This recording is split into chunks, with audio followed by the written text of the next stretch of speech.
Yo, yo, yo, yo, yo, yo, yo. What's up, y'all? What's up? What we got in here? Still got about 15 minutes.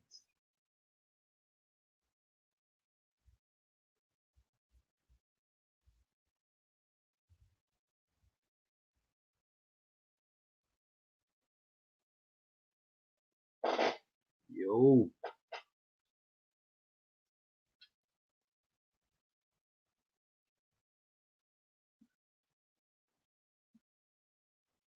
Sir Turbolot, what's up, man? 916 VP, what's up? I got a good little interview for y'all. Former racer. Well, he still races. Got named Chris Nunez, real cool cat. I think y'all like him, man. Got a lot of knowledge, and he's going to talk about a little bit of everything. Talk about a little bit of everything. Got 5 of y'all in now. Okay. Shopping. Turk, what you about to buy? What y'all getting?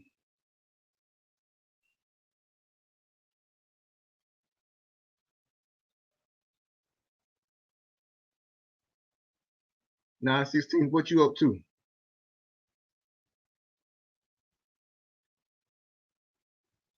Y'all get any new Nitro stuff? Christmas? New Year? I know y'all got some new stuff.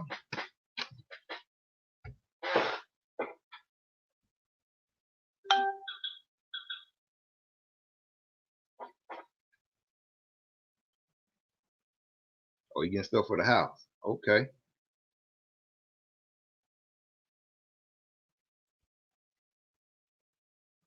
Well, yeah, man. I'm let a few more folks come on in here. They're gonna bring my boy Chris in. I'm just gonna have a little nice little interview. You know, just talk about everything. You know, y'all feel free too now. Leave some comments and ask questions too. You know, so you're just gonna be interactive. Everybody gonna just talk, man. That's it.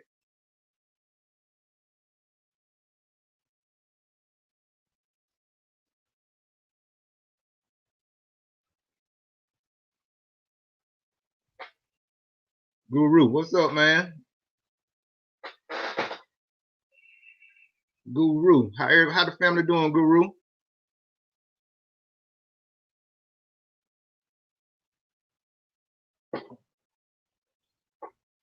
Well, y'all, let me bring my guests in. Y'all can meet Chris, man. Let me bring him in. Y'all can meet him. Hold on, here we go. I know it's a little early, but it's at least 7 of y'all in here, so we good to go.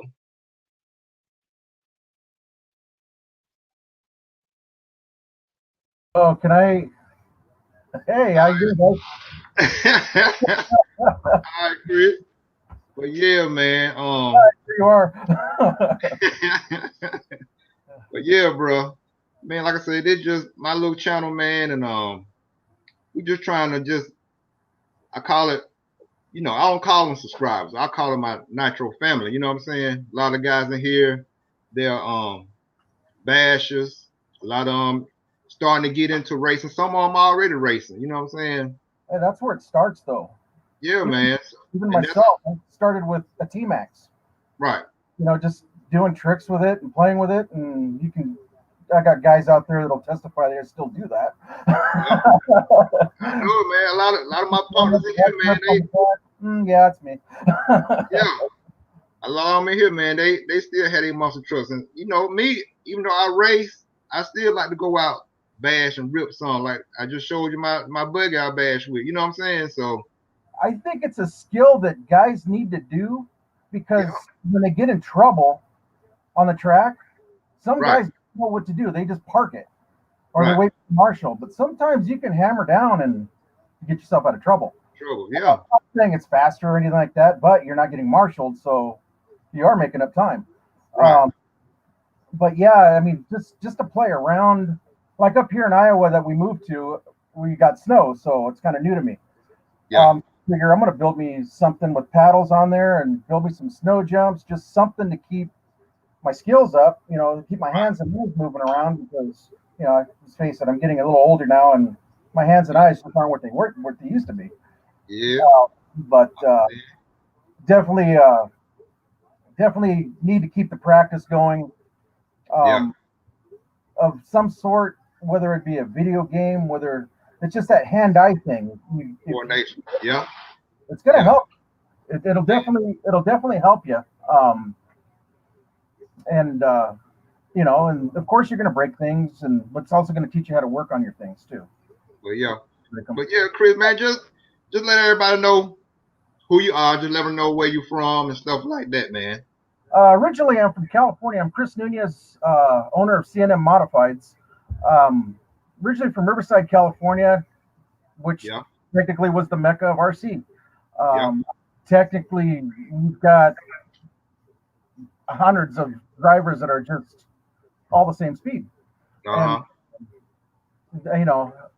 now that I'm out here I moved out to Iowa, we decided to just get out of California and, try to a little bit laid back, retired life, but again. Yeah. It's not quite as big out here as it is out there, but I think we can actually get it to grow a little bit. Right. I got a good core of guys with me, Eric Winchell and Daryl Wallen. These guys are fantastic. They constantly keep me motivated. They're about 10 years younger than me. So it's kind of like when you introduce a kitten to an older cat, it's like, okay, it's time to go play again. And that's kind of what we're up to now. I did add some stuff to my program that I normally don't do. Right. Okay. One is 10 scale. God, I'm horrible at 10 scale, but I do try. It's a few 10 scales and stuff in here too. Those are difficult to drive. They're going so fast, and my eyes are just, oh man, I need new ones. We love our nitro in here, but we don't discriminate. We talk crazy to the E. We call them E words here. You know what I'm saying? We talk crazy to them every once in a while, but it's all brotherhood. It's all good. So yeah, man. But there's nothing like firing up a nitro engine. You fire up a nitro engine, you forget about everything. Yeah. You forget about just everything. Who cares? I got an engine runner, and I'm gonna go play. Right. That's it. That's what it's about. And if it fails, I got a backup. I just put that in there too. Let's go. Yeah. Don't let it stop you. Just keep on pushing. And all in all, it's just for fun. We all get together. You get to meet people. One thing I was lucky that when I landed a job at Fusion Motorsports, they allowed me to travel all over the country. So I did get to meet guys at all ends of the spectrum here. Right. And that was very humbling right there to see somebody in front of me that I've been talking to for years. Right. And actually get to interact with them face to face and stuff like that. And that really makes it that made the hobby what it is for me. Yeah. A lot of guys will say it's like a lifestyle, and my wife will say the same thing. Yeah. She's like, "Oh, you're racing this weekend?" I'm like, "Yep." And she's like, "All right, see you next weekend." Bro. You got to divide. Yeah. So since you work with Fusion Motorsports, and I know you really work close since Fusion, I know was back in the day was kind of affiliated with Nova Rossi. That's correct. Kind of. So actually, we were the distributor of Nova Rossi. Yeah. So how that relationship came about, and how they start doing like the P5s and the Bonitos, and just talk about how closely you work with like Nova Rossi and all that stuff, since Nova Rossi really just went out of business, man. So a lot of my Nitro family, man, that's all they like those, a lot of them love them Nova Rossi engines, and I don't blame them. They real reliable, powerful, and that was at a good cost. You know what I'm saying? So yeah, with the cost, and it was the only thing that could compete with the OS brand engines. And you had either Nova Rossi or OS. It's one or the other back in the days. And Nova Rossi had three different lines. They had the Rex, they had the Tops, and then they also had the Nova Rossi. Once I got into modifying with Jim, and once he actually just walked out of the mod room and said, "This is your room now." Right. That's when the wheels started turning in my head. I was always thinking, what'll happen if I make my own engine? Okay. And so I did go through some parts and stuff like that we had left over, stuff in the cabinets, and started measuring and figuring out how to clearance an engine, how to anytime I had a question, I would just go ask him. And of course, he would walk me through how to clearance an engine, which there's very few guys that know how to do it. They think, take a shim out, take a shim in, you're going to be good. You're not. You got to know that measurement, because if you don't, then it's going to go boom. You're going to be kissing rods. And you don't want to do that. You want to do it right. And that's what Jim did for me is every time that I had a question, we would walk through a class. Yeah. And he would show me exactly everything. And then he would show me the stuff that him and Ron Paris used to do. Yeah. Ron Paris, he modified motors back then. He came out with the Paris pipes and stuff. Ring pipes. Picos. Yeah. If I look in this mess somewhere, I probably have a couple of his pipes still, but those are never going to get ran. Yeah, those are like, that's my collection. And then, but yeah, I wish I was able to work with him hand to hand a little bit. Yeah. Because the things that he was doing to engines definitely are the reason why these engines nowadays are running the way they do. Yeah. When you take your basic 3-port engine, say for instance, like your Pico Novarossi, it's just a block engine. I mean, there's no porting done to it. It's just got a slit on each side and a slit in the middle and an exhaust port, and it's practically round. Once he discovered, well, why don't we knife edge these things, or why don't we lighten these cranks? Why don't we scoop them and add turbos to them and stuff like that? Once we started making those types of cuts, you're seeing the factories doing it. All the factories are now doing exactly what we used to do when we modified back in the days. Right. And now I'm at the tail end of this. It started with Ron and Jim. Yeah. And then once Ron passed, Jim was he's looked around. There was Dino Dave that was there. God rest his soul. He passed away a few years back. Dino Dave, did he do work with he worked with LowC a little bit then or something like that? I want to say he did. Yeah, after he was done with Fusion, because he had a lot of I want to say it was neck issues. So he had quite a few surgeries done on his neck. Yeah. And once he finally hung it up with Fusion, you would find him a lot of times at OCRC doing 10 scale stuff. Yeah. He was more into the chassis and developing stuff like that than I think more the engines. Right. Now, he modified, don't get me wrong, but he was more of he would rather work on chassis, work on setup and stuff like that. And you would find him a lot at OCRC before he passed on. And but as he was going out, I came in, which was about 2000, I want to say 2006 or 7, somewhere in between there. Yeah, because I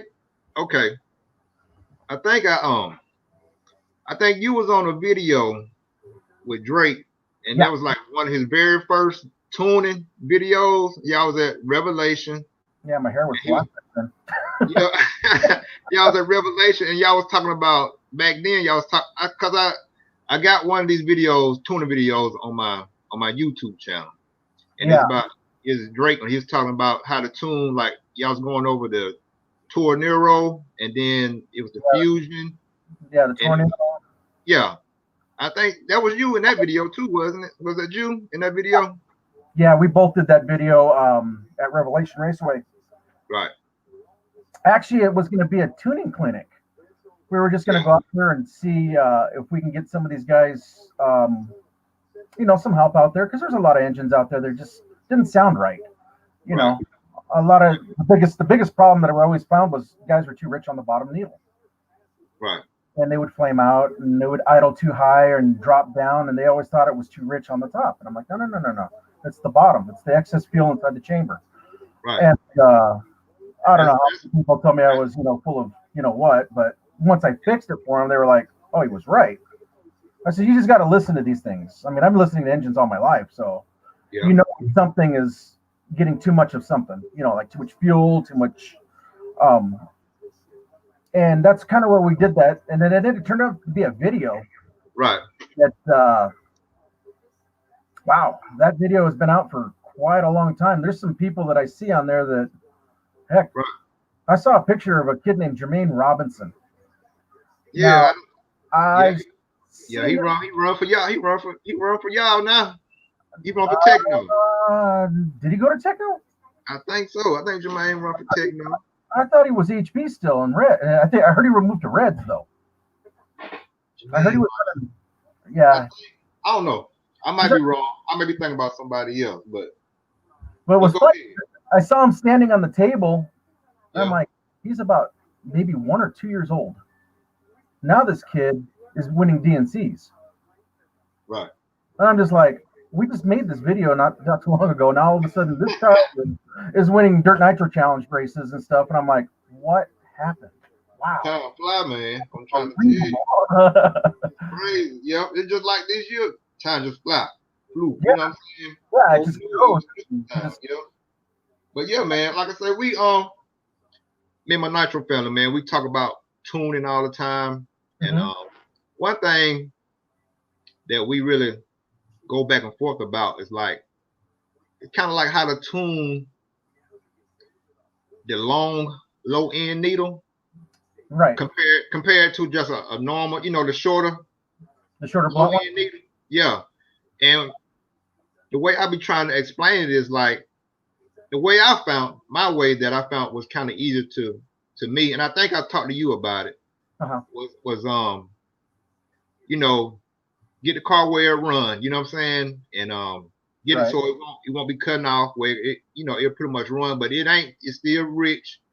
And the way I understood it and the way that I have kind of achieved it, how to tune it a long low end needle is you may have to like tune it kind of different than you're used to. Basically, you may tune the top end just a little so you can run it back and forth. Right. Still rich. But then you might drop to the low end and get that kind of get the low end. Yeah. You want to get it to where it drops instant idle. Right. No two-stage. Right. Instant idle. Right. There's some guys, and I've seen some pro drivers run a 2-stage idle. Yeah. Because they're afraid to, flame. Mm-hmm. But the way that like Drake would do it, I would do it. We would bury that bottom needle till it dropped instantly. Right. Engines now today, they do the same thing. Now I'm currently running a BloK engine, and it's got the long needle also. Yeah. So I'm kind of familiar with that because the +4, the FMS, the Torneros, they all had the same type of needle, not the same one, but the same type. Yeah.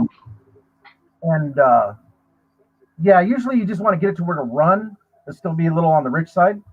Of course, you have, and then you start breaking that bottom end down. But as you bring it in, the idle's going to come up, so you got to drop it down. Right. Yeah, and then snap it every couple times. Just make sure it drops right down. Idle's real good, nice and clear, clears right out. Then you've got, once that engine clears right out on its own, after sitting on a box 10, 15 seconds, you're in there. You're fine. Yeah. And then the top end is kind of tricky. A lot of guys, and I've noticed out here, some of the straightaways are just monstrous long. Right. Long straightaways. And you want to be careful with that. You want to be able to, you don't want it screaming at the very end of your checkup point where you check up to go into the turn. Right. You want that, you don't want it screaming bloody murder. You want it screaming, but you want to know that it's a little rich. Yeah. That way you don't run out of fuel. Because if you run out of fuel, you run out of oil. And what happens when you run out of oil and metal? Yeah, it's gonna blow it. Yeah. It's gonna probably be on my desk here for me to fix it. Yeah. Sometimes it happens. It was lean. Yeah. No, that's the first person to admit that. Some people say, I don't know what happened to it. It was the engine. And I'm like, okay. But you'll see a lot of that. But yeah, definitely when it comes to tuning, just listen to it. And if it's screaming bloody murder on the top end when you're wide open, then richen that bad boy up about 2-3 hours and you should be fine. Okay. Yeah. I'll keep that in mind too. But yeah, man. From that, man, just talk about how did you Okay, how did you really get into racing? How that came about, as far as yourself getting into racing and stuff like that? It's kind of a funny story. Um, of course, I used to go bash and monster truck and play with that stuff in the yard and out in the fields and stuff at my mom's house. Mm-hmm. And I decided to go down to Hobby People to go get a. I think I needed something. I don't remember what it was. I probably needed a motor or something like that for one of my cars. Yeah. So anyway, I went into Jeff Guest. Okay. We call him Pork Chop out there. And his buddy had a Kyosho for sale. Yeah. He's like, hey, when are you going to buy a real car? I'm like, I got a real car. He's like, no, a real car so you can race. I'm like, oh, well, okay, I'll get the Kyosho. Okay. How much you okay. Hold that thought. Okay. So you saying as a beginner getting into racing now, Mm-hmm. you really don't have to have the biggest and baddest new stuff that's out there. You can get into it using a used platform, a used race kit. Can you do that? Can I say that? Yeah, that's exactly what I bought with the used car. And be competitive at that with that and be competitive. I was kind of shocked on after driving it. Okay, he helped me get it together. I tried my hand at painting, which shouldn't happen. Anyway, I painted the shell and I went out there to Revelation Raceway. And at that time, they had the track on. They had a smaller track and an on-road track. Right. And now it's vice versa. The on-road track is where the off-road track is. So I started running laps. I had a set of Crown Fighters, front and back. Yeah. And I ran laps. My brother got interested, and he's like, I think I'm going to get one of those. So he bought one. He found one on eBay at one MP77 Kyoto. That way we can ship parts. Okay. And he's like, so let's go. So we went for about 6 months straight every day and ran on that track. Now, mind you, I never changed my tires.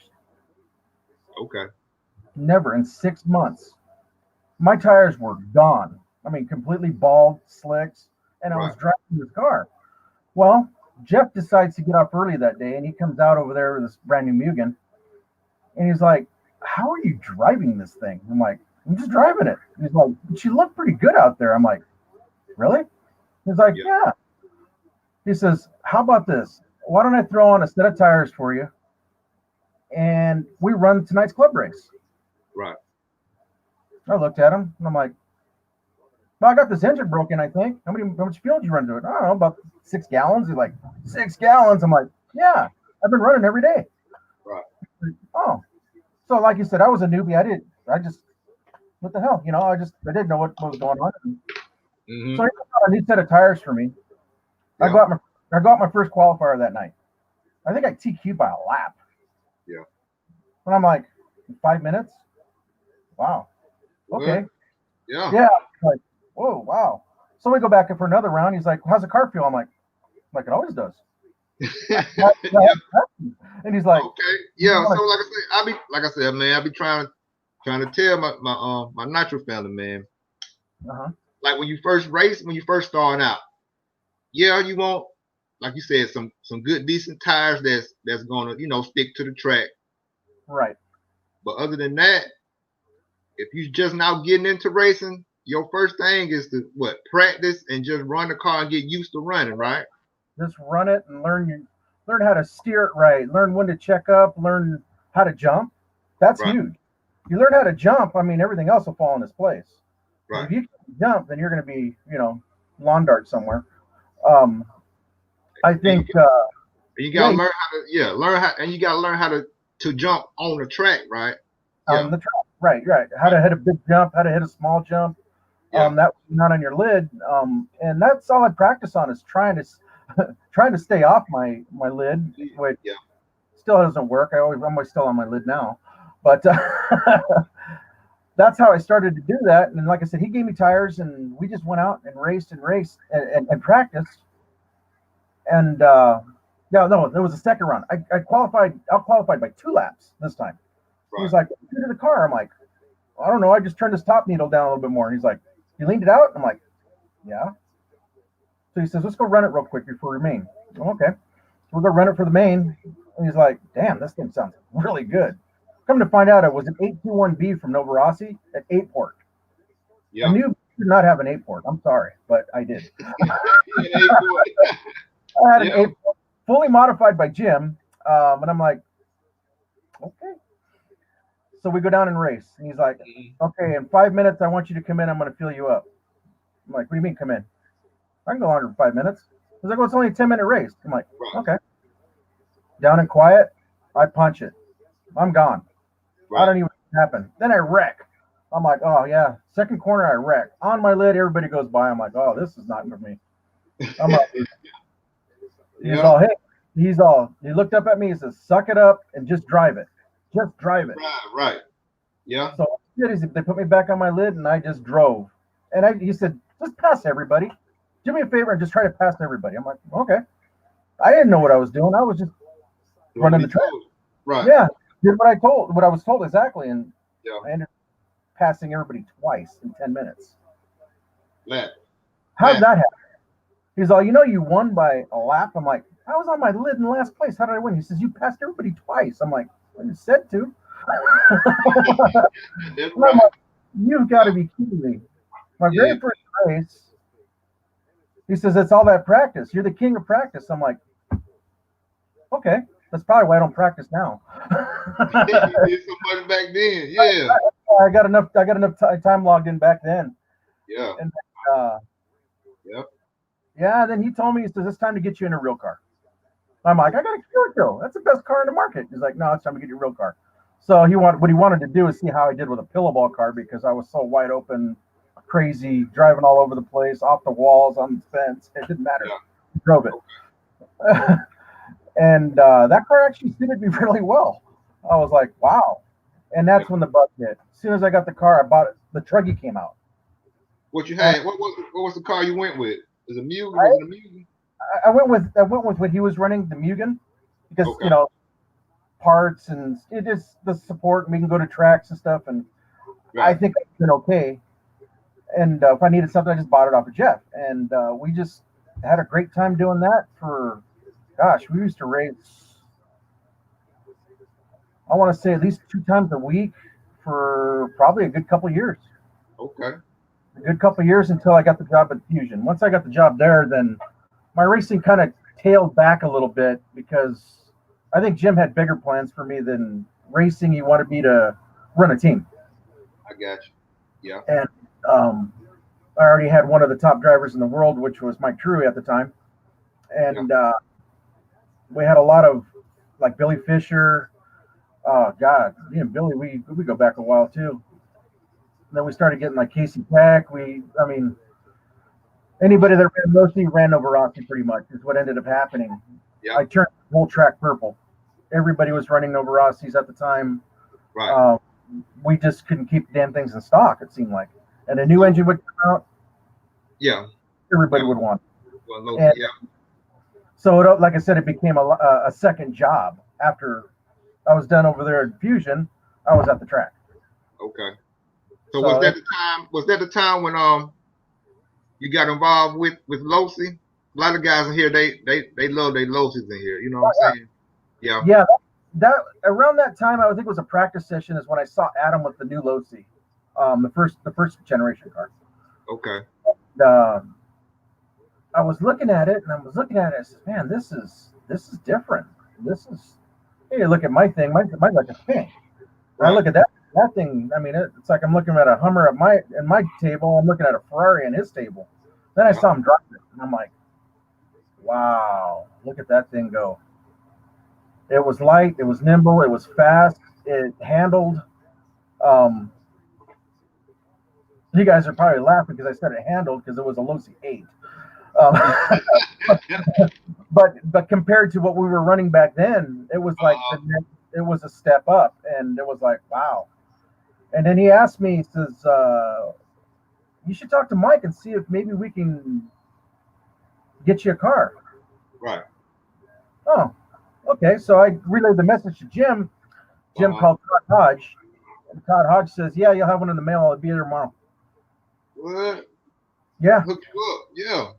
Yeah, see, I was just a modifier, just nobody, just a regular kid that just went out there and bashed around and had a good time and made Right. some with the track. Which at that time we would see a club race at 150, 100 to 150 guys a night. Okay. So Big that, crowd. Yeah. oh yeah, it was very big over there. And so you get to meet everybody, and of course Jeff helped me out and introduced a lot of people to me. And then I went to yeah, no, I was going to meet Mike at the track with another engine I got for him from factory. Okay. And this is a bad engine too. This is when the 5K came out, and we had a lot of problems with that engine. It just wow, we couldn't keep a glow plug lit in that thing for anything. Which one was it now? Which one That was it? That Novarossi 5K. 5K. Okay. Yeah, that was a Novarossi Yeah. 5K. They had one prior to that called a 21-5, and that was a really, really good engine. I'm actually surprised they didn't still make that one. Which one of the Novarossi engines back then?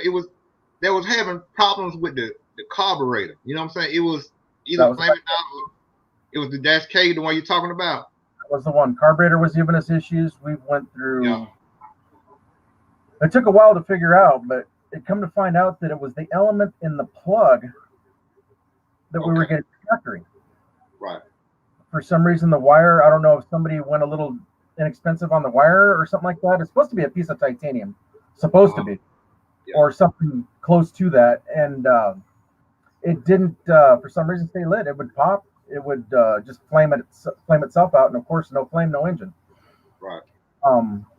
We did sell a lot of those engines, though. I mean, there's a lot of guys that had them, but some guys were running different brand plugs, like O'Donnell plugs back then. Those would work for a while. Some guys never had any issues with those. And that's about the time that I was thinking, maybe I'm going to try to make a go at this about making an engine. Right. This when you got into engine modifying and yeah, I was already doing the modifying at that time. I was just more of there's got to be something new. Right. Got to be something new. And of course, we had a lot of on-road parts there because we did a lot of on-road also. And there was one engine that caught my eye that a lot of guys are looking for a lot of exit corner speed, which was called a 21-3. Okay. No, 21-3 Novarossi. It wasn't a very popular engine, but it had some good parts in it. Nice 14.5 millimeter putty filled weighted crank. The sleeve was crazy looking. It looked like the new Reds one. Okay. It's got windows everywhere. I'm like, this thing's got to work. So I put one together and I decked it, and I gave it to Jeff to try it. And Jeff drove it and literally fell in love with this engine. He's like, I don't know what it is, but I did 10 minutes on this engine. And that was unheard of at that time. Yeah. I'm all 10 minutes. He says, actually, Chris, I did 11:30. I looked at him and said, 11:30? How in the heck did you do that? That's a 7-port monster. You should get 5 minutes, it pops. Yeah. He gave me back the engine, and I'm like, well, we got Worlds coming up in 2008, so why don't we make a few of these and see if what happens. Right. And Jim and I were talking about it, and he's like, is it really that good? And I says, this thing is unbelievable. It's got gobs of power. It does over 10 minutes on any fuel or any chassis. I think we found something. Yeah. And he looked at me and he says, okay, well, I'm going to call Novarossi up and we're going to produce this under FMS, Fusion Motorsports. Fusion Motorsports, yeah. And I'm like, that sounds great to me. I was like, dang. He says, remember, your name's on this too. I'm like, oh. So that's when he more put me involved a little bit deeper with the company. Yeah. Now that I had created an engine and that actually was pretty successful. I think we had 300 units go in and 300 units sold within a week. Yeah. That's how fast that engine blew out. the world's debut wasn't that good. I wasn't a little rushed myself, and you're gonna laugh. I mean, even any stupid things can happen to anybody. But I left a head bolt loose on this engine the night before, thinking I was gonna torque it down the next day. Well, by the time I got back the next day after breakfast, lunch, and seeing my brother because he lives out in North Carolina, I completely forgot about it. I completely forgot about that. Yeah. I go outside because his heat's coming up. He's like I want to say he's 132 heat or something like that. His heat was coming up. I fired it up on the box, kind of, put a little tune in it, and this thing sounded wicked, monstrous. I was like, wow, this thing sounds awesome. Jeff comes out. Guys at Rossi come out. I think Federico was there at the time. He looked. He's like, ooh, that thing sounds good. Yeah. So we put it back, and it didn't even dawn on me to just hit it with a screwdriver real quick because I just had it apart, cleaned it, make sure the bearings are fine because this is a world's engine. It's got to be perfect. Right. Got to be tight. Yeah. Yeah. But yeah, I had a mistake that year, and it was a learning experience big time because that was my first worlds. I got you. As far as R&D and stuff like that, and man, if I could have that one back, I want it. I understand. But okay. That one back, I want that one bad. But I almost got my taste back over there in the 16 Worlds in Vegas. Yeah. So looking back, man, what you driving losi and stuff like that, which losi generation car you think that you really, like the best back then? You know what I'm saying? Up until even if you have driven like the losi X or whatever that's out now, losi Elite X. That looks like a really good car. That looks like a very fast car. We've been chasing that thing with the Teknos for a while. Yeah. The car, when I was with losi, it was up to the 3.0. Okay, up to 3.0, yeah. Yeah, which I really liked the 3.0. I did very well with it. But that was about the time when Adam was getting released from losi. Right. So out there in California, a lot of people follow what other people do. Yeah. And don't take that as a bad thing because that just happens. I mean, look at what's going on with Proline. As soon as he left, he kind of, we were kind of friends and stuff like that. We didn't go over the parties and hang out or anything like that. We were just kind of friends at the track. I got you. Yeah. And I asked him, what do you think about that new Mugen? He's like, want to try it? And I'm like, all right, I'll make the jump. So I went and I tried the Mugen. Mm-hmm.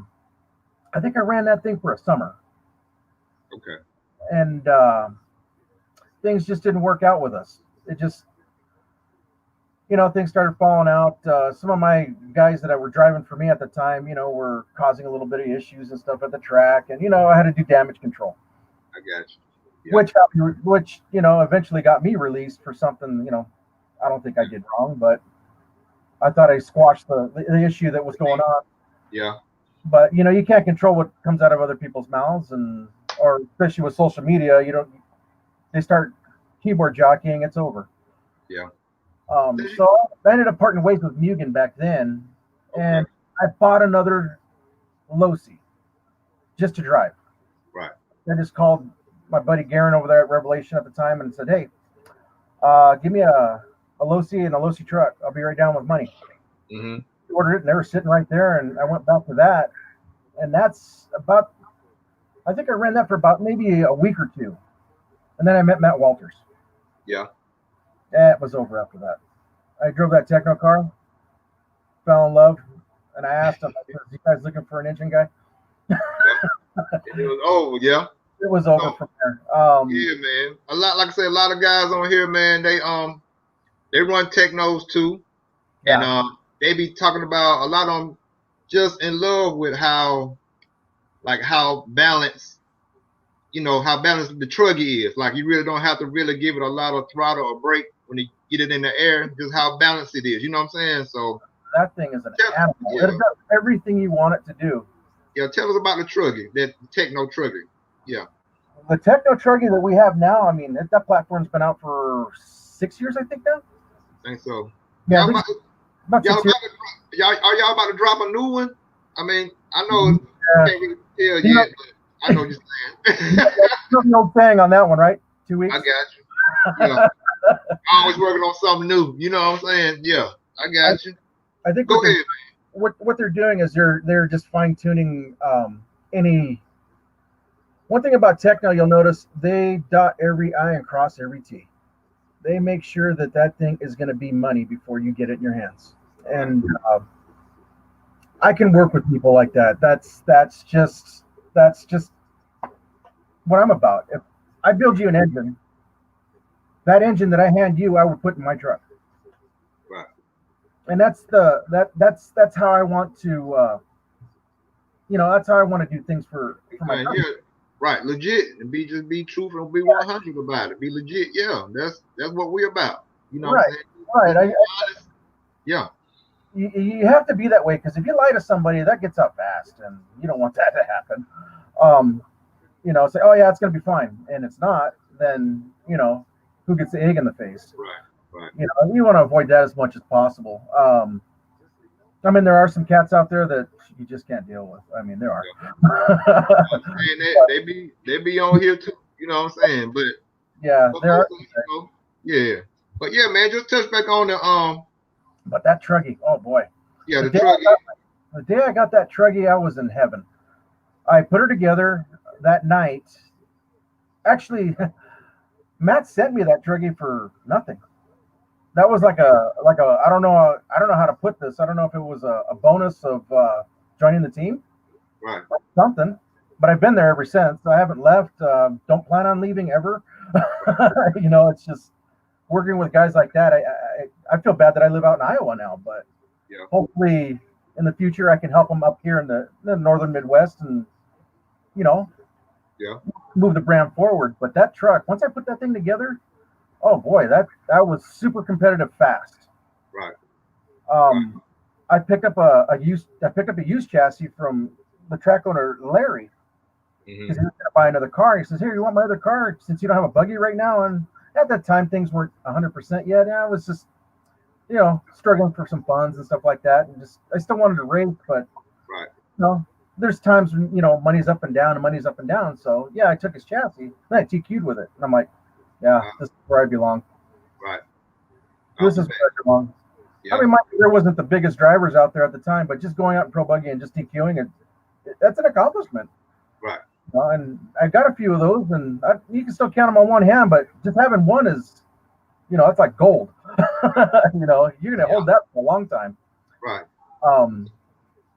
That's just like at LowC when we were doing the series, the Monster Energy Series races and stuff. I actually won 2 of them that Adam Drake was involved, and I'm like, wow. Right. Then I start wondering. You're a driver. That's all it is. Yeah, I'm just like, how is that? Yeah. And then I'm thinking, what would happen if I took this seriously? And I'm just playing around. But I give it all to the back in the day of just bashing and having a good time.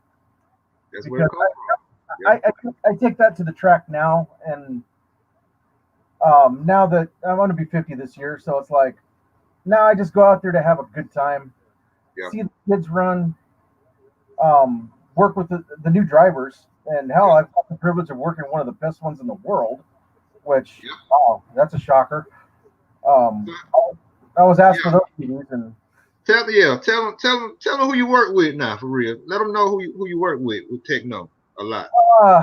I got the privilege and the honor to work with Jared Tebow, of all people. Right. I've been racing and following Tebow for much of his career. In fact, actually, I got a shirt on right here. Here's JTP right there. Yeah. That's my Sunday attire. I got you. He's a man of God, and I kind of, but I got that privilege to do that, and I talked to Daniel Lewis about that, the owner of Tekno, and he's like, I'd appreciate it if you could do it. I know you have the skills, but I don't know who's going to be out there to actually help him. And I don't think Eric really wants to do that. Eric Fletcher, which is the team manager, which I blame, because the pressure, it's not that there's a lot of pressure yet, because technically it's just a club race, but you're working with the best. And I want him to be able to go to any track and have anybody on the team be able to perform the way we do in the pits. That way he's could just concentrate on racing, setup, improving his skill. Right. And that's kind of where I was at with the whole deal is, okay, I got a hold of my buddy Daryl, and I told him, I says, well, what do you feel about pitting Jared Tebow? And he's like, are you serious? And I'm like, yeah, dead serious. He's like, when's this going to happen? And I'm like, next race. He's like, yeah. Cool. And we didn't even practice pitting because we have a small track below where I work. Okay. We didn't even practice any of that. I just said, okay, this is how when a car's coming this direction, this is how we set up. When a car's coming this direction, this is how we set up. You know, because it depends on the layout of the track. Right. First pit stop, I think we did in 2.3 seconds. What? There's time to take a deep breath and you back out. You know what I'm saying? A lot of times you be out there driving the lanes and you be ready to come in for a pit, but when it's 2 seconds, it's not a long break. It's back at it. Yeah, you in and out real quick. Yeah. And the second one, Mason Fuller was with him. Now, he's a local fast kid from Des Moines, I think it is, Iowa. I heard of Fuller, yeah. Unbelievable fast. And his brothers, and his brothers. Sorry, Mason. Yeah, he got some brothers too. I think Mason and somebody. Yeah. They have a track at home that it looks fun. It looks big. They go for it. And you know, to see them on clay and then to see them on loose dirt, they can adapt. And that's what's cool. That's what's cool about watching these kids grow up, because they can adapt to any surface. When I came out to Omaha, I had no clue what high bite was.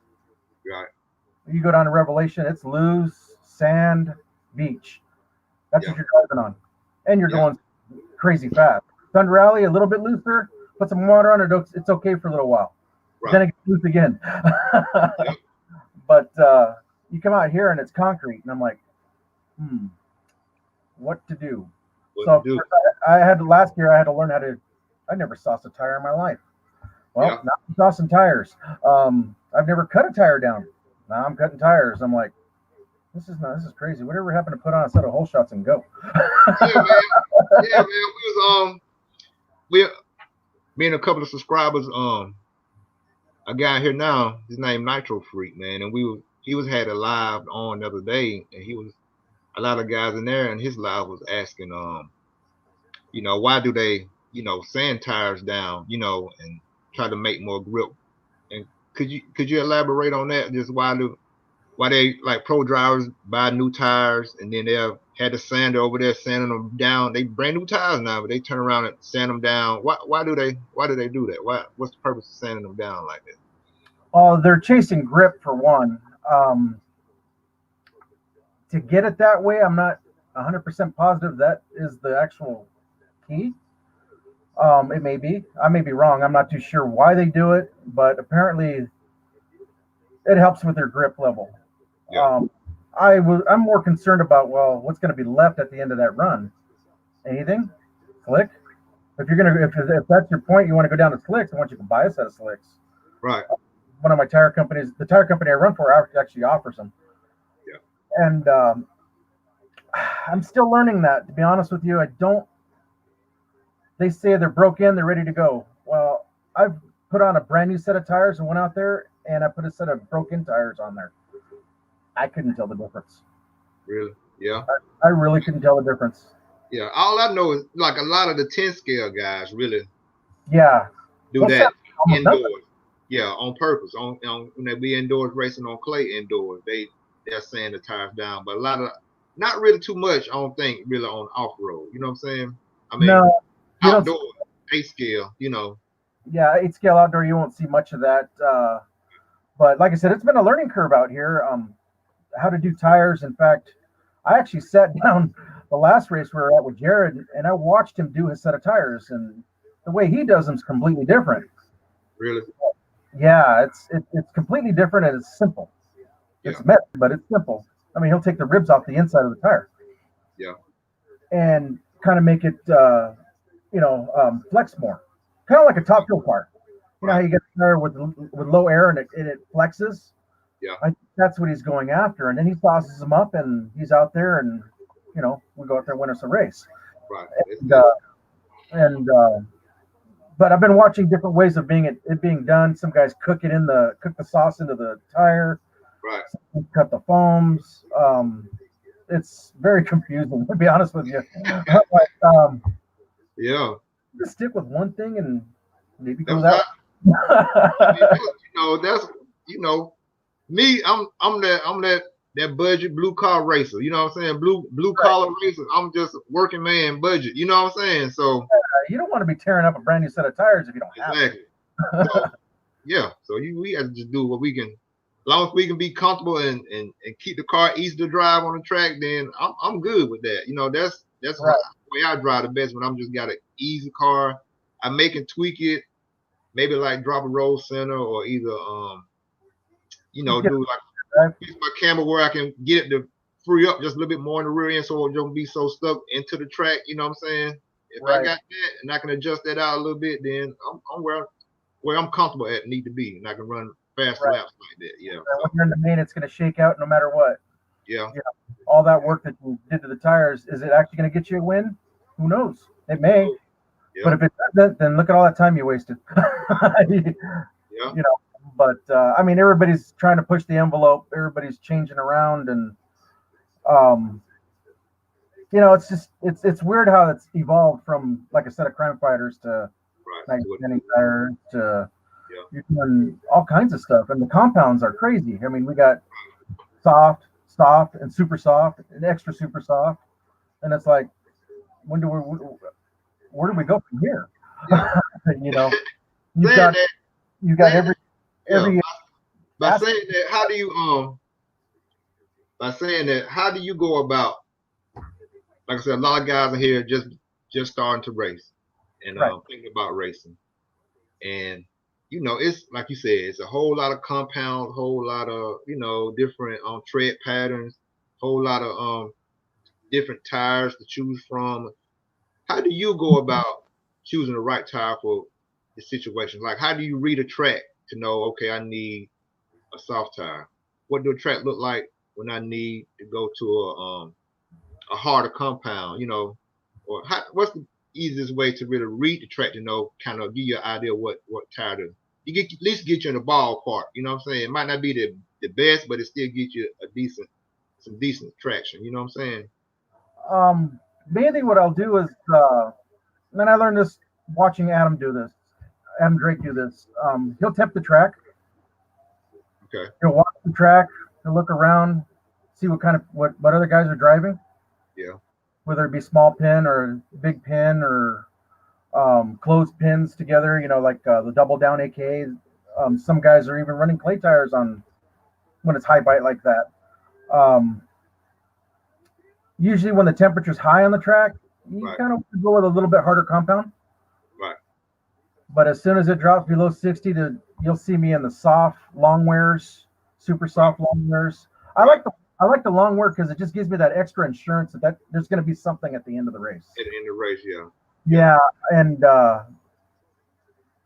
every once in a while I'll keep a set of a qualifying set of tires like an M4 or an M3 whole shot is what I used to do back there, or a super soft. Now I run for raw speed, so it'd be the Megabyte or something like that.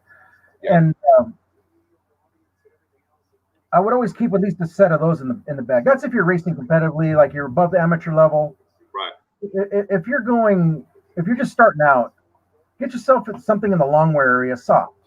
That's actually almost the perfect tire.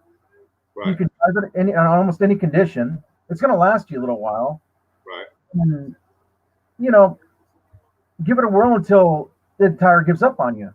Yeah. But watch. Always look around in the pits and see what the guys are running. A lot of guys like to pay attention to setup sheets and setups, and that's not necessarily all the truth. Right. I hate to put guys on blast, but it's true. Some guys say they run a certain tire and this and this and that, and I was like, wait a minute, I was just out there racing. That's not what he had on his car. Yeah. Yeah. They put some false stuff on them setup sheets because they have to have it out, for the company, and they got to put some down to show that they're actually, doing stuff. But like I say, man, what I've learned so far racing is those setup sheets, they give you an idea, but they give you a reference. Right, a reference. But the best thing to do to get the best setup is do a setup for yourself. That means you got to go to the track and just try stuff, see how a car feels to you, and then, you know, I tell them all the time, take your notebook, write some stuff down, keep it in your, because you ain't gonna remember everything, especially at a race when stuff is crazy, it's getting hectic out there. You trying to do this, do that. I gotta get my car ready, want my engines and stuff, and then you got on top of that, remember all your setup stuff in your head. It ain't gonna work all the time like that. You know what I'm saying? But oh, that's true. There's been times that it'd be Wednesday. I just got off work. Oh, that's what I wanted to do to my car. You know, that's Wednesday. You were racing Saturday. Right. So, you forget. Yeah, if you write it down, that's perfect. You know, it's write it down.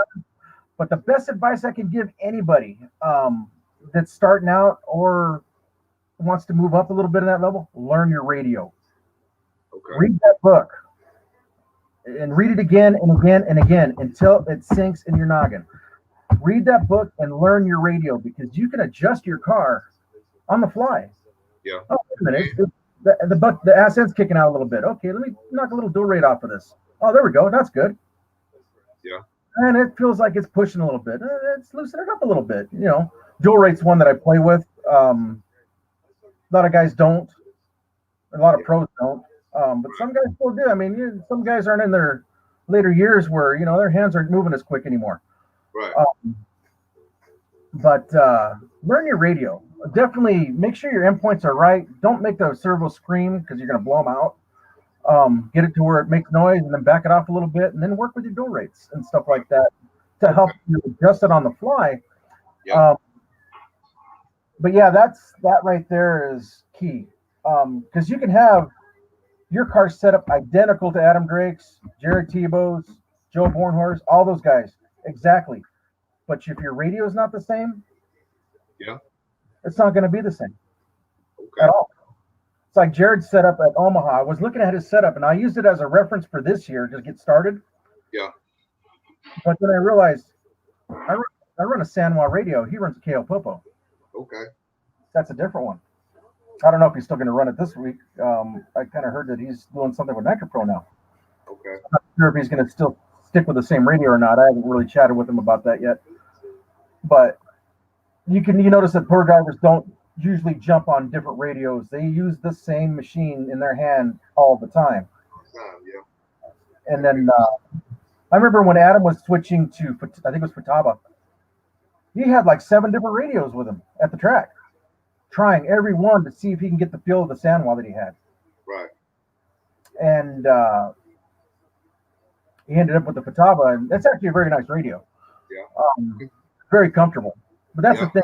Once your hands are comfortable, then you can do exactly what you want with that car. Makes sense, yeah.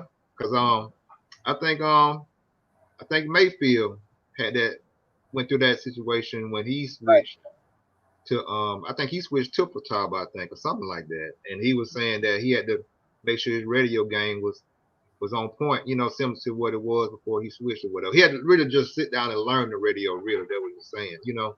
Right, so, yeah. Most of us, we just all glance over it. And there was one day that I decided, you know what, I'm going to read this book. I'm going to force myself. I'm one of those guys that I can't seem to sit there and focus on a book. I got to have things moving around me or something like that, and then I'll learn it. But I forced myself to read that thing, and I'm like, wow, it's got a timer on it. It's got this on it. It's got that on it. I was like, I've never used it. And I've been using San Juan all the way down to the M8.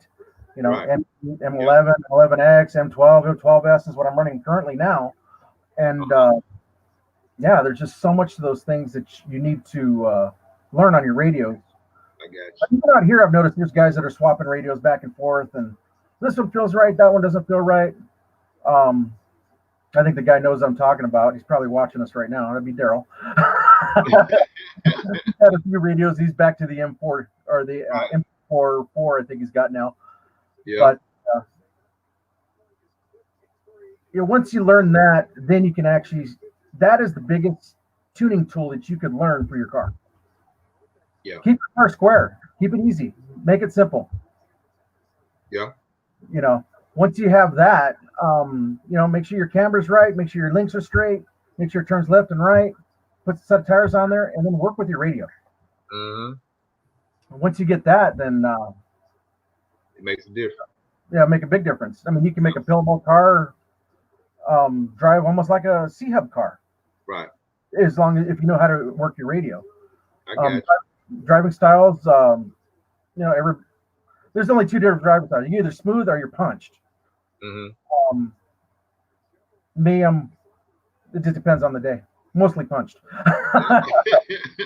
yeah, I have to work on that radio to back it down a little bit, just so I don't do things like, Okay, but yeah, man, since you do the engine modifying, and the modifying question come up a lot when we just being here just talking amongst each other, man. And do you think modifying the engine, does it make a big difference in the power than it does from coming from stock? Then the modifying, is the big power gain than the stock engine, or does it just depends? Or how do I put this? You'll notice more power all through the power band the way I modify. You'll get more bottom, more mid, more top, but I aim more towards mileage. The engines have plenty of power. A stock OS will have more than enough power that anybody needs. Stock Reds, same thing, and those things are very powerful engines. Usually, what I'll do is I'll modify like the Reds that we were talking about a while back. I did small modifications to it, just kind of give the air more of a direction. Which actually increased mileage. Okay. The engine was doing like 1045 by itself, and I got it to do about 1130, which that could be a good tool to have in your bag when you have an engine that's going that far.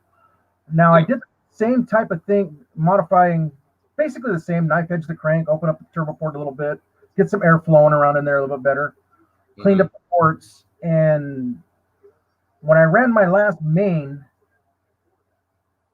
on the new BloK engine, I had a quarter tank of fuel, and that was 10 minutes. Right. That's what my boy RC Jerry just asked. He just asked the BM. Yeah, he said, "What do you think about the new BloK engines?" You know what I'm saying? He just want to know some information on your BloK engine, since you working with blocks and working with Tekno now. So that BloK engine is that's the next best engine right there. There's only one other engine that I think is a little better, and that's the MX. The one that Jared runs. Okay. They're doing something that engine. I need to get my hands on one so I can actually see what they're doing. When the new BloK came out, that's the first thing I did was ceramic it. I'm not a big fan of steel bearing or of steel bearings because of the humidity out here. Humidity, moisture, all that stuff, and nitro brings in moisture too. And guys don't realize that if you let it sit for a while, they'll rust. Okay. And, a quick cure for that is just go ceramic bearings, and use a little bit of 3-in-1 or after an oil. I use clots myself. Just put a drop or two pull the back plate off, put a drop or two around the bearings. Just keep it fresh when you're not running it. When you're not running it, okay. When you store it up, put some 3-in-1 or something like that in it, or 3-in-1 works. Just try not to get it down. Put a drop or two around the piston. Right. You don't need much. But yeah, that engine, I was very impressed with how smooth it was. Very, very impressed with how smooth. I mean, when I wanted power, it was there. When I wanted mid range, it was there, and it was hitting hard.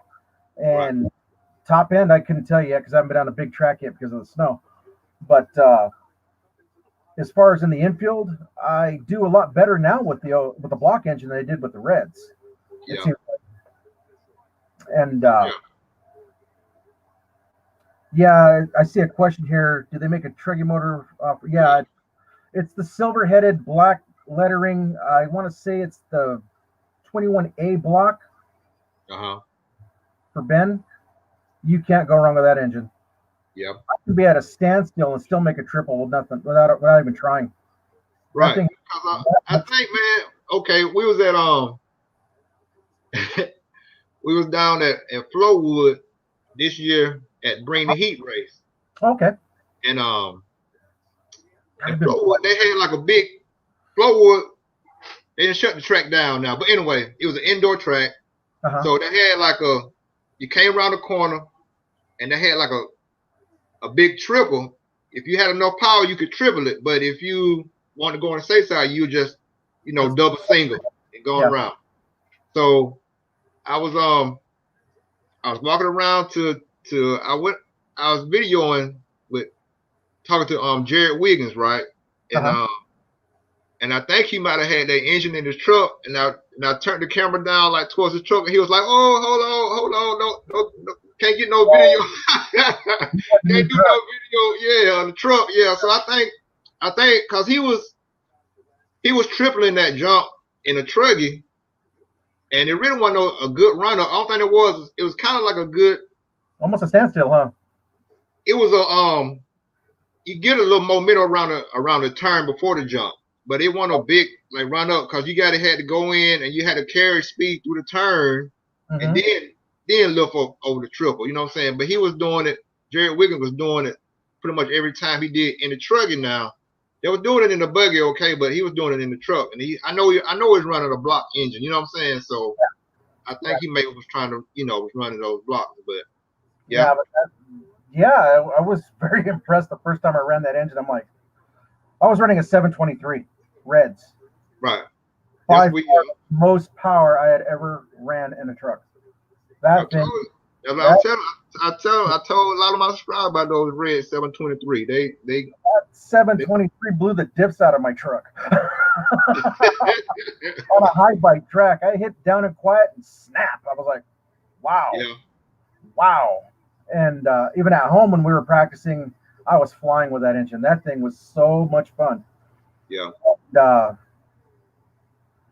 that was that BloK right there has more torque than that engine. Really?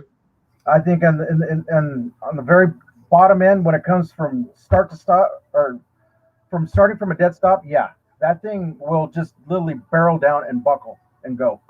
Yeah. Okay. That's one. Hey, that's one. Everybody, hey, y'all better put it on y'all next engine list. Yeah. 723 is no joke. You definitely want that, and the BloK too. The BloK, they're both good. Yeah.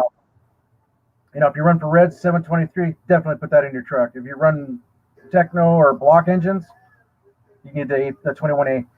Yeah, I haven't ran the 723 in my truck yet. But do you know, since you worked with Reds a little bit before you started working with Tekno, how's the runtime with the 723, the Reds? How's that runtime? I was getting well over 10. Over 10? Yeah, this engine here that I have right next to me is over 10. Okay. That's what was so hard about me leaving Reds, because I was getting 10 minutes on both engines without a problem. I can go 10 and not worry about anything. Yeah. And that's just that tool that was so nice to have in your box. But now that I'm getting to work on these engines a little bit, I'm getting there. I'm getting there where I'm comfortable again. Yeah. Okay. My boy said, 916 VP, he says, does pro racers use modded engines? As far as I know, but I haven't seen it physically with my own eyes, the MX is a modified engine. The MX, the blue head. MX. Yeah. Blue-headed one, you got Tebow, Cavallari, Mayfield, they're all running it. Very powerful, very, very smooth. Whoever's doing the mod is doing a very good job on that thing. Yeah. Very good job on it. And I can say, it's hard to say that because I've seen a lot of guys out there that, man, some of their cuts, I'm wondering what they're thinking. But, when it comes to modifying, less is more when it comes down to that, because you don't want to take too much material off. Yeah. And he also said, he said, what do you think about the Flashpoint engines? Have you heard anything? I know they're OS based. I haven't physically seen one yet on the table for a mod or anything like that. I know that they are basically the OS based engine, and I'm sure it's kind of based off something that Adam's running. Yeah. And pretty much anything OS. If it's got a 21J carburetor on there, you're golden. You're gonna do good. Very easy to tune. Okay. As far as that, this is something I want to know. What do you look for to know that on an OS engine to know that you have that 21J carburetor? Like a lot of them is not marked. And then how do you tell if you got the good carburetor? I know that's a very reliable tuning carburetor, the good 21J. You know, I don't have an answer for that. Only because the brochure said it had one. Yeah. This carburetor I have right here in front of me is off of the Triggy. And I noticed the Triggy's got a sharp needle in it. Yeah. To where a 21J has got a sharp with a blunt tip. Okay. So that may be the difference. Yeah. Yeah, the tip of the needle, a lot of guys think it's the same. It's not. Some are tapered at 45 degrees. Some are tapered, straight at 30 degrees. They play with that little taper right there on the lathe before they put them in the carburetors. And then we do the testing on them. Okay. Okay. But the BloK one that I do run in my buggy is, according to the brochure and everything, it said, and I even talked to Matt. I said, "This is a 21J." He's like, "Yeah, 21J." Yeah. He says that in fact all our engines are going to come out that way, and this is good because that's an easy tuning carburetor. The guy can start it up and just lean it out a little bit, and he's ready to go. Okay. My boy, Mr. Little Chili, you see the question right here, Chris. It says, how much and what change do brands make when rebagging rebadging OEM engines? Yeah. Oh, like all the OS branded engines. Okay. Some guys will use different forms of the OS, from previous batches that they used to run. Right. Sometimes you see the VZB engine. I've seen some of the Ultimate engines with a cast crank in them, and kind of threw me for a loop because I thought they're all going to be DLC coded. Right. And, they all seem to work. They seem to work really well. It's just basically it looks more like the labeling is the difference. Yeah, when they rebadge it, put a different label on it, but still pretty much the same parts. Yeah. Yeah, they're basically close to being the same. Some could be a Spec 1 setup, some could be a Spec 2, some could be a speed setup. It just depends on what the manufacturers dealt with when they were doing the newer engine. Yeah.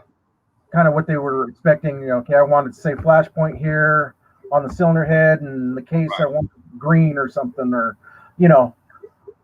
that's kind of what they do. But as far as the internals, a lot of them are pretty close. They're not the same, but they're pretty close.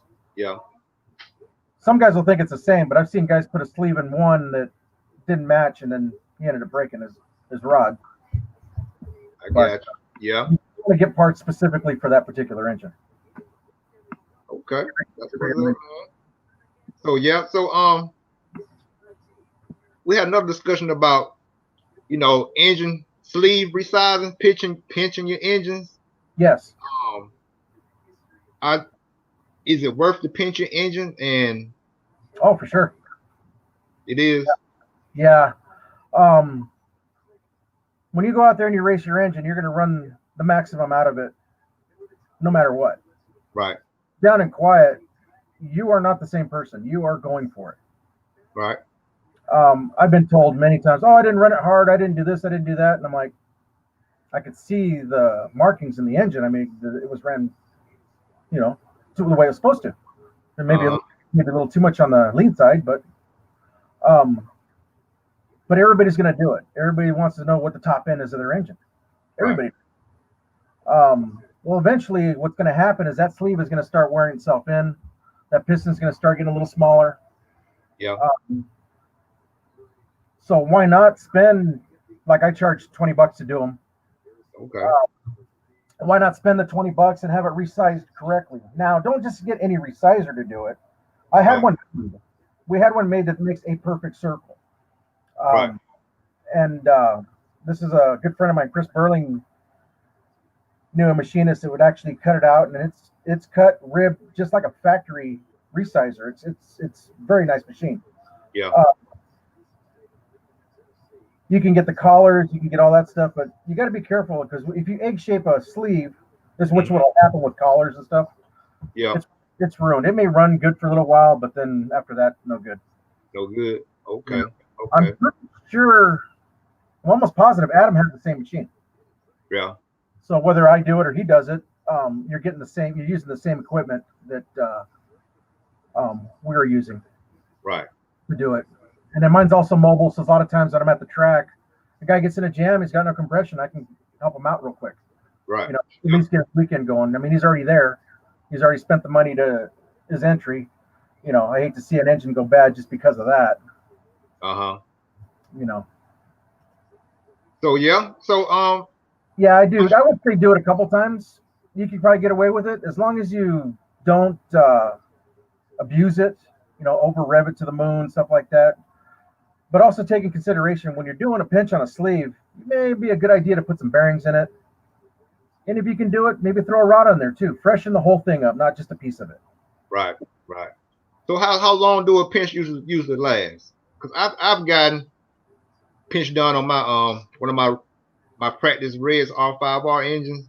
And I mean I done got at least really up to 5 or 6 gallons, man, really off of one pinch, man. You know what I'm saying? Like I said, I just use it. I done ran the motor. And, yeah, go ahead. Yeah, that's about right. You probably got 5 or 6 gallons before you had a pinch, correct? Right. Yeah. Yep. That's about the going rate for. I mean, because like I said, you're down and quiet every time of that thing, and you're racing to its full potential. You get 5 6 gallons out of a good race engine, you're doing good. I think you're doing good still. Some guys will get. I've seen guys, horror stories that, I got 25, 30 gallons out of them. Okay. Yeah. But I was reading that question. Go ahead. Seriously, when if you're going to compete, especially at the amateur or even expert levels and stuff like that, you want your power plants fresh. You want them as quick as possible. Right. It does cost money, and it costs, you know, a little bit to do that. But when you're running at that level, you're running against guys that are paid. Right, updated, yeah. Stuff like that. And the only way that you're going to get noticed is if you beat them or you compete with them. Right. And you say you can maybe pinch it about 2 times. You said recommend about two times at the most, something like that. Yeah, if you get a good solid 6 gallons out of each pinch, yeah, that's good. Yeah. I'd say 2 because you don't want to narrow that sleeve any further than it needs to be.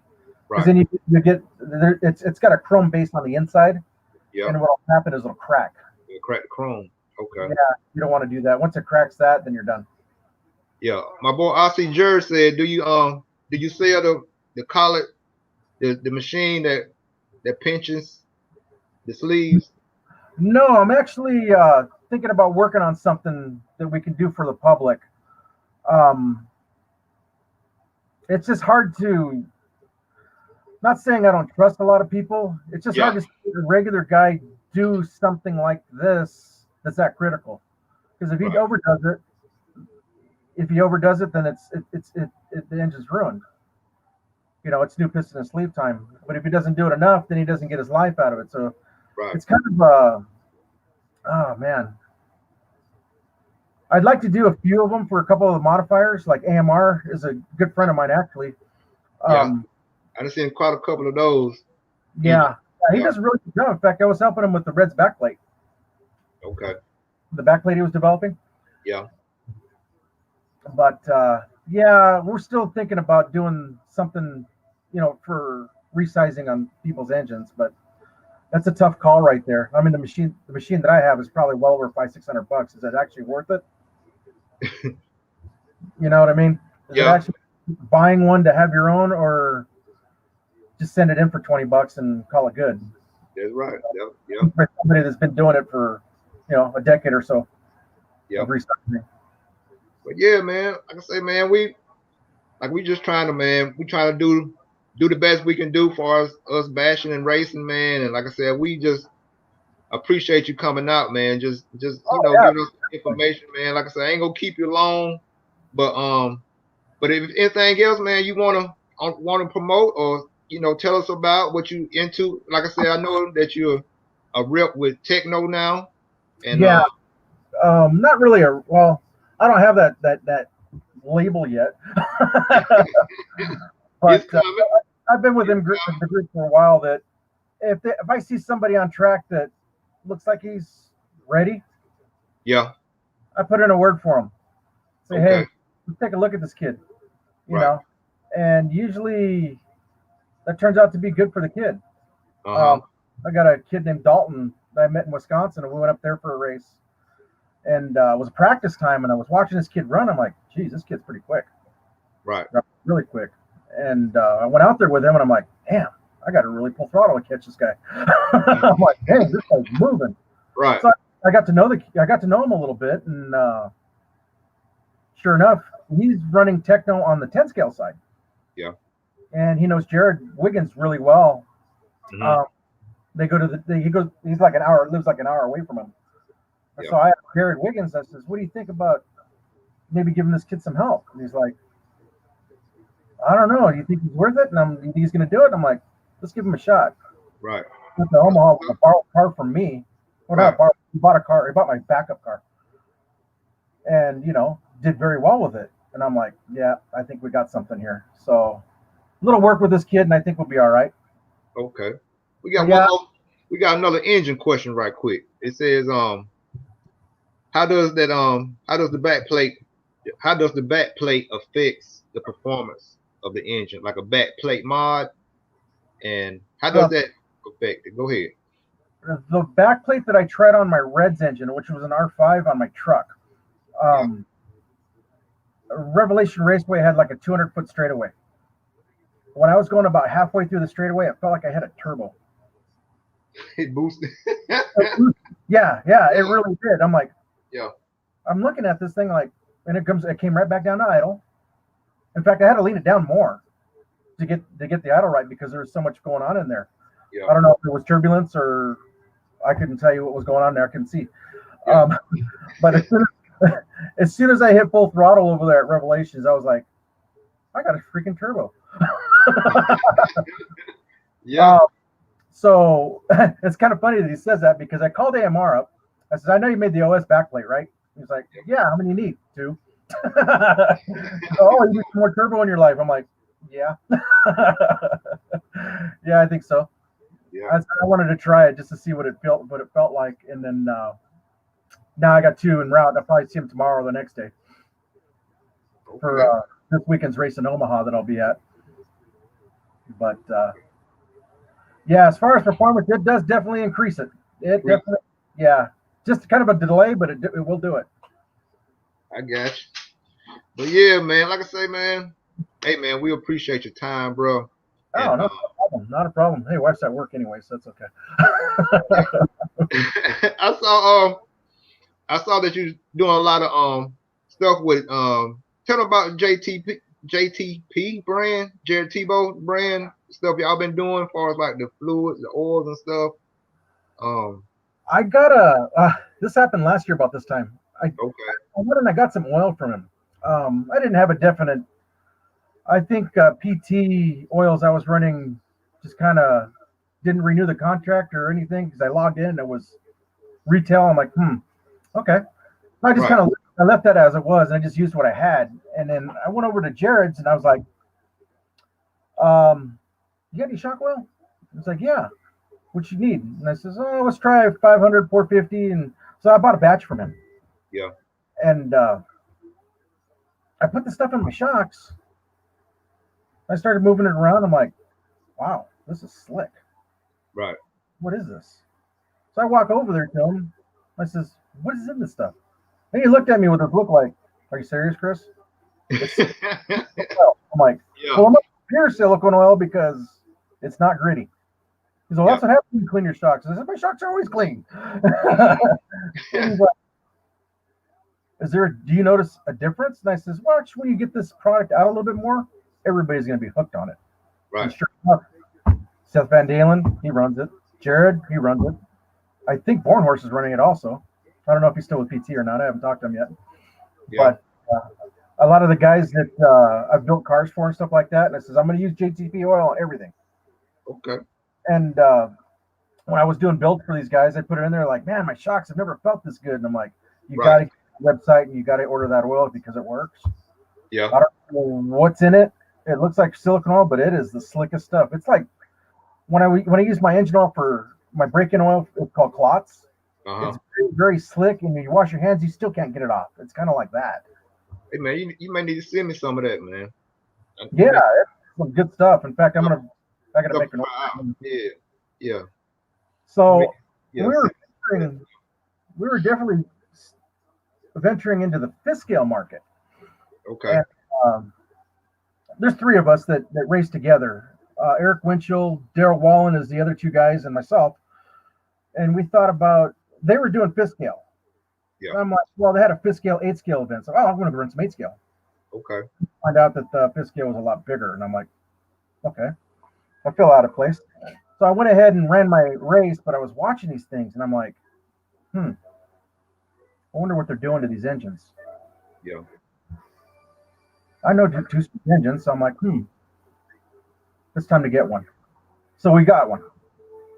What engine did y'all get? Which engine did you get? I got a Zenoa 32 is what I started with. Okay. And then I got on the Dave's Discount Motors and looked at all the parts and stuff. I'm like, well, I can make a 34 out of this 32.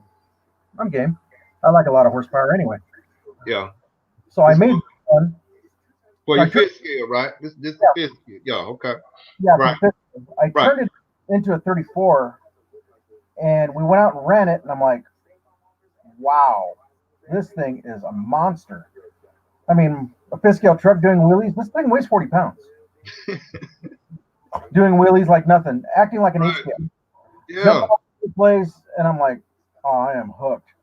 So we're talking to the guys, and we're like, well, what do you think about expanding C&M? And they were like, you want to do fifth scale engines? I says, the platform is easy, it's open. Yeah. It's more work to modify a fifth scale engine, but why not add it to our bread and butter here too? Right. If anything, between all of us, we can make engines, and I've seen the prices of some of these things, $700-800, and it doesn't cost me that much to build something equal to that. Yep. That's it. It's a few fifth scale guys in here too, man. So hey y'all want that modified motor, man, y'all holler at Chris. Chris, what's the website and stuff for the get in touch with you? Right now you can get me on Facebook under C&M Modifieds. I don't have a website right now. It's just hard for me to keep track with that and work at the same time. Just hit you on Facebook. Yeah, just hit me on Facebook under C&M Modifieds. If you see the page you don't like it, or if you're not on there, like the page, and I'll keep adding content, as we go. And but yeah, we got into the fifth scale things. I did one for Daryl, and he tested it on the last race we did fifth scale, and his truck was unbelievably fast.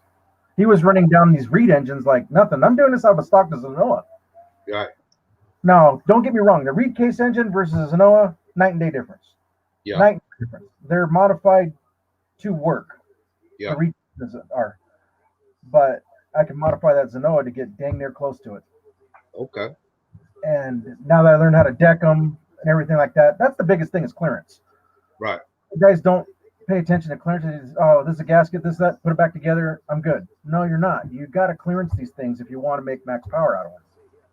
And reliable power. Okay, let me ask you this. A lot of guys on here, they'll be like, they want to take their game to the next level, whatever. So they was saying, they wanted to get away from like pull starts and stuff like that and go to like a sealed back plate, as far as like nitro motors. But then just relating that to like the fifth scale engines, why a lot of the fifth scales have pull starts? Does the pull start actually does it rob your engine of power, or it just it kind of free floats. It free floats once it's running. So I don't think it's actually hitting anything at all. It's like a clamp. It grabs it and then it releases. And once it starts, now I wish there was an easier way to do it. I've had rotator cuff issues, and pulling that cord a couple 100 times does bother me. Yeah. But I think over time we could probably develop something to where, like what they do with like a go-kart, we can bump start these things. That's what I was thinking, cause why couldn't we make a flywheel for that and further develop a clutch for it? And looking at the mod clutch, Matt Olson is another one of my sponsors. I think we can make it work, but it's going to take a little bit of engineering and lathe work to figure it out. Yeah. But give it some time. I think it will evolve eventually, because that's how Nitro was doing pull starts back in the 90s. Right. And now, so like I said, like on here, man, we go back and forth on, because the whole thing on here is like the next level for White Scale Nitro, just coming from like a basher to a racer, is really just getting away from the pull start. So we're saying if you get away from the pull start, you go into a next level to a back-plated engine, sealed engine with a back plate instead of the pull start nitro engine. Yeah. So I was just saying, if you wanted to go to the next level, then why don't they make a fifth scale engine without a pull start also, so it's for power. Less things rotating around in that thing, the more power you can make. So okay. I noticed a lot of the bigger companies are working on carburetors right now. Yeah. Like 990s and 1124s, and they're working on fuel delivery, which technically it needs. I think that's what it lacks, is it needs fuel coming in. But yeah, if we could free up other areas, like I'm already doing ceramics. Yeah. I got with Avid, another sponsor of mine, Avid Racing. Yeah, Avid. Okay. With David Jor, and I was talking to David directly, and now we got bearings, ceramics for fifth scale, 32 inch. Okay. Yeah. In fact, I have a stack of them sitting right here. And so those are for testing purposes, and I tested a set, and I'm like, yeah, let's put these on the market. That's what's up. Yeah, because you rarely hear about ceramic bearings for fifth scale. You know what I'm saying? All of these ceramics for your 8th scale engine. You know what I'm saying? So yeah, that would make a big difference. Yeah. That, and then what also frees up is you can play with the fuels. Ceramics don't require the oil that a steel bearing requires. And you could actually, instead of 25-1, maybe you can go to 40-1 or 50-1. Mm-hmm. If you really think about it, it's a weed eater engine. Right. And what's that run? 100-1. Well, you see the big spectrum there. We can go from 40-1 to, say, 50, 60, 70-1 maybe. Right. And now that we're mixing fuel with hardly with a little cap of oil, we're racing on that, Right. And but yeah, we're all searching for a lot of power in different ways. Right. Other than just modifying. Right. But when you modify one of my engines modified, they sound so awesome. They sound, oh man, it's death. It's death coming down the track. Hey man, talk about take us into the nitro fuel. Like tell us about about Chris Nelson's fuel that's just about to come out. Chris and I, we go back. Wow, gosh, we go back a long time. Heck, I remember his dad used to fly planes all the time and get fuel from Byron's, and which I actually live 2 blocks away from where Byron's used to be. Now that's where I live, and I've seen Chris develop all through the years with different platforms with Mugen, hot bodies. He ran my engines religiously, right, until we got out of them. Once we got out of engines, then now he's running the Drake engines. But then he came up with it kind of surprised me, is he's like, hey Chris, what do you think about fuel? Yeah. I'm like, yeah, fuel's a good thing because Byron's just closed up. I was just at the factory and it's right. And he's like, I'm thinking about coming in with fuel. Yep. I'm like, really? And then he showed me a bottle and it's fluorescent yellow. I'm like, you know what? I am tired of clear fuel. Yeah. Yeah. Ever since Nitrotane came out with that clear fuel, it's like, oh, How much is in there? You're looking and I'm like, oh boy. Yep. Sitting there with some trying to suck it out just to find out how much you got left, and oh boy. But yeah, at least you could see that, and I'm like, that's a good idea. So I had a little chat with him this morning, and apparently there's a fuel on its way over here to my house, and I'd be more than happy to help support Chris. The guy's been through a lot in this industry, and he's been through, and he still keeps plugging. I mean, he's taken some time off. He's came back, and he's come back faster. Looks like he's doing very well in the fifth scale market also. So we kind of collaborate both ways in the fifth scale side and then with the 8 scale side. And I hope to get his fuel out here so we can, help him produce, markets for everybody to try it. Yeah, man. Where I'm at, right now I'm running the Bones Brew fuel, Bones Brew by Brick Bones. Real consistent, got no problems with it. But I just wanted to let you introduce that it's some more options out there that's gonna be very good too. So that's why I brought up, the Chris Nelson's the TNR racing fuel is definitely on the route. Yeah. I hope to have it for Omaha. If I do, come see me. You can hear it run, see how it works. You can watch my cars on the track. Hopefully I have it then. Because if I do have it, if it shows up on Thursday before I leave, I'm running that fuel. Right. But if it doesn't for some reason, it'll be the following round. I'll give you some time to test with it. Hopefully the snow lets up and see how she runs and tune her in. But if I get it before I get out that Thursday, what I'm going to do is it's going right in my tank. My engines are ready to go. They're cleaned out. I just wanted to make sure everything was, a go en route, because of the holidays and stuff like that. I kind of figured there'd be a little delay, but he said it's going to be here. So yeah, that'll definitely be something that we need to get out there for the public to try, something right. different.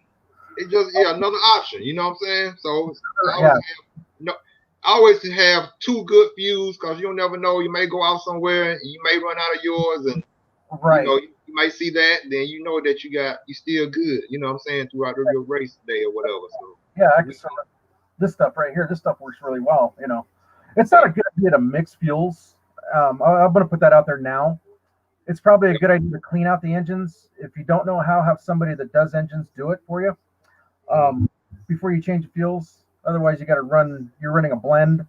Right. You don't want to take the damages because the oils are all different. Everybody uses a different blend, a different consistency, more castor, less castor, more synthetic, different synthetics. You really don't want to mix that kind of stuff if you can. Right. But if you have no choice, run it through, get a tank or 2 through it, and then give her a good tune after that. Right. Just get it flushed out. But definitely, I'm looking forward, kind of excited about that coming out here so we can see how it runs. And run. Yeah. Maybe, and I think he trusts me enough to help with a little bit of the development on it. If I see something, of course, I'm going to tell him. Right. I can tell him there's too much oil. There's not enough oil. It looks perfect. Let's keep with the same plan, But one thing with fuel is we've got to constantly develop it. So this is the first batch. Right. Once we get it out on the market and stuff like that, then we got to work on the generation 2. Like, Yeah, make it better. Yeah. I got to make it better.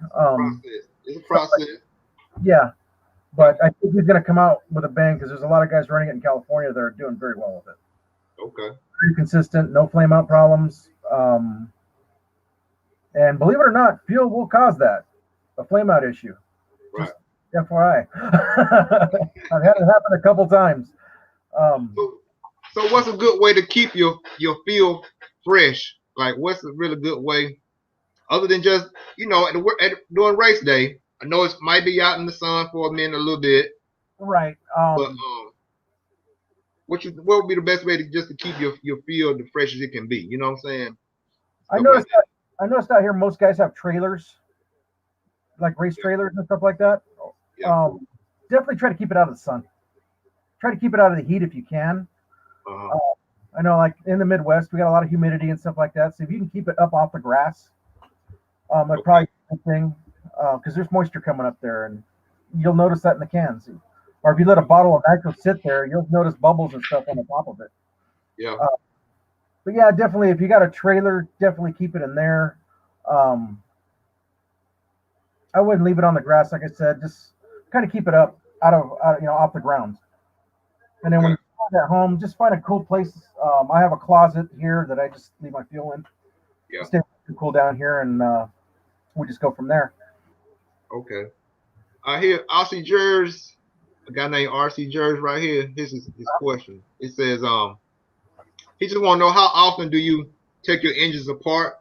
You know what I'm saying? To look over them and see, do a little maintenance on them. How often do you take them apart? After every race. Every race? After every race. When I break down a car, I pull the engine, I clean it, and then I check every working part on there to make sure it's perfect for the next race. I got you. I've been like that forever. It's just what I've been doing. It's excessive, I know, but you're better off knowing. Knowing. Yeah. I know this thing's gonna fire up when I go to the track or on Tuesday or Thursday, and I'm not gonna have an issue with it. Yeah. Because remember, after the end of every main, you just ran the living guts out of that thing. You're right. 30 minutes nonstop. 45 minutes. 60 45 minutes. Yeah. Hour, Yeah. You've just ran the piss out of that thing. Take care of it. If you do, it'll take care of you. It'll keep running the way it should. Yeah. But yeah, I do that all the time and make sure all the seals, before you put anything back together, put a drop of oil on every seal. Keep them things soft. Put them back together and you're good. Yeah. Yeah. Okay, bro. All the way up before you put that backplate in there, because it will break the skirt. Yeah, man. But man, I've thoroughly enjoyed this conversation and everything, bro. And like I said, thanks for having me. I really appreciate that. Yeah, man. And I appreciate you, man. And I'm glad you're feeling better, because we talked, and I know you got a little under the weather there for a minute, and I'm glad to see you back 100%. And we here. 20. Yeah, we had a little bit of that COVID scare thing, and I'm like, oh boy, cost me a week of work, but I'd rather be safe than have it. Yeah. That's definitely it's definitely real out there, guys. My dad's caught it twice. Really? And the second time was horrible, he said. But he's still out in California, but he's fought through both of them, and he's doing good now. I mean, still can't do much, but yeah, I got you.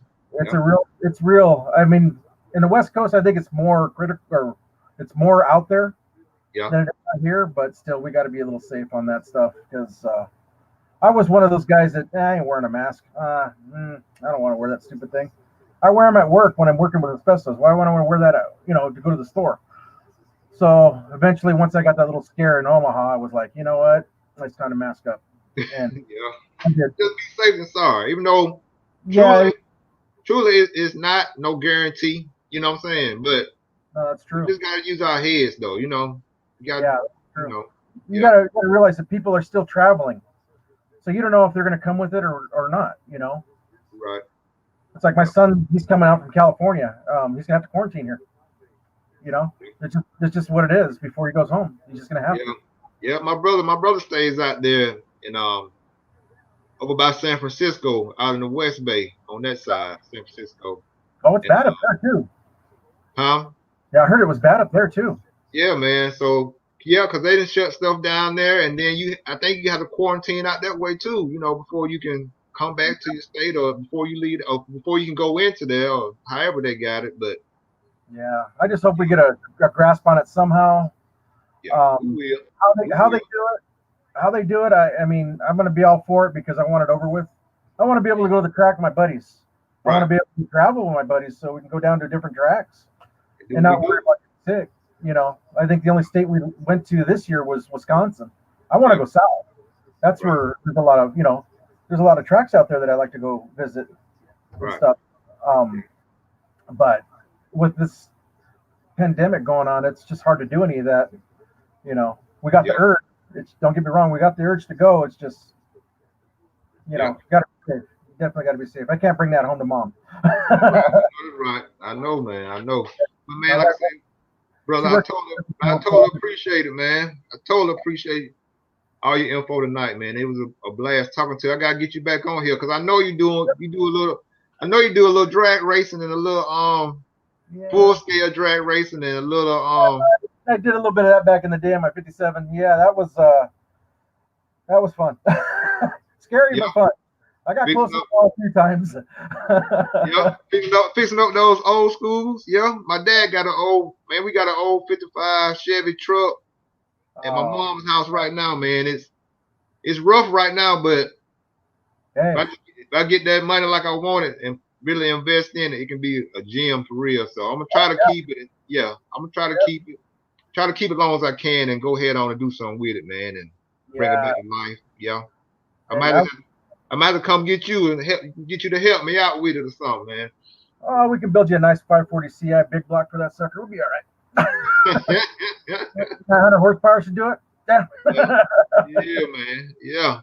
But bro, I appreciate this, man. Like I said, we just not a family, man, you know, and we just, you know, try to help each other out, put information out that's gonna be helpful to either the basher or other racer. You know what I'm saying? So I just appreciate your help, man. Appreciate all your knowledge, and I just appreciate you. Anytime the viewers got a question or anything like that maybe I can answer, feel free to hit me up. Like I said, you can catch me on the Facebook most of the time. Yeah. Or we save it for the next time we go live again, and then we can go from there. Maybe get you picked up, and then hopefully, like I said, this year if things clear up, maybe we head south and we come out and actually see me face to face. Down that way. Yes, what's up? We can meet up or something. We'll make a plan. Oh yeah, definitely. We want to go out there. Trust us. We got a tractor ready to go. Yeah, man. But man, like I said, I appreciate you, man. I ain't gonna hold you all night, and I just want you to know that, and you know, I appreciate it, bro. And you're gonna hear some more. We're gonna talk some more. Definitely. Okay. Thanks for definitely having me. Quick or whatever before we get off here. I can thank a couple guys, you know, my sponsors and stuff that I still have even at this age. Jeez. Go ahead. Tekno and man, that BloK Engine. You guys were right. JTP, Jared Tebow, man, the best guy I've ever worked with. And man, I hope to keep doing more of it. Matt Olson from Mod. If it wasn't for him, I wouldn't be doing Pisco. Eric and Daryl from Jets. Yeah. They're my boys. You know, I think I got lifelong friends there now. Jason from Raw Speed, keep making them tires, buddy, because I'm loving them. Chris Nelson from TNR Fuel. Can't wait to try it. And, you know, I'd like to give a shout out to AMR. Thanks for those backplates. Can't wait to try them. And the Seth Van Dalen and Sean Van Dalen. Some of them parts you make for them Teknos, man, sure make a big difference. I know. Appreciate it. Yeah, a few people got mad about them parts, but hey. Yeah, in fact, the guy I'm working with did. And last but not least, old David Jor from Avid Bearing. I've been running your bearings, 20 plus years. And yeah. You know, there's a lot of guys out there that I'm friends with too. You know, JT, Peter Martin from TKO. Yeah. And, you know, I've always stuck with Avid because he's always been there for me. And we got to develop some good stuff for the industry, you know, bearings and now pit scale stuff. So hopefully we can continue that relationship and we'll just move on forward from there. That's what's up, man. Yeah. That's about all I got there. I mean, we got some good friends out there that are still out there plugging away, and I'll see you guys at the tracks. Hopefully soon I'll come home and we'll do some running over there at the old Cali track. I missed my old beach, even though I hated it when I was there, but I missed it. But yeah, man, I appreciate it, man. I just want to tell everybody, you know, it's EK 24,000, Corey Jordan. Y'all already know. Just treat people the way you want to be treated, and actions speak louder than words. And hey, they gonna hate us, be your motivator, you know. So, That is yeah. right. But all right, Chris, man, I appreciate you, bro. And like I said, I'm gonna hit you up. We still got some business to finish. You know what I'm saying? So. Oh yeah. They're stuck. I'm all they're still here.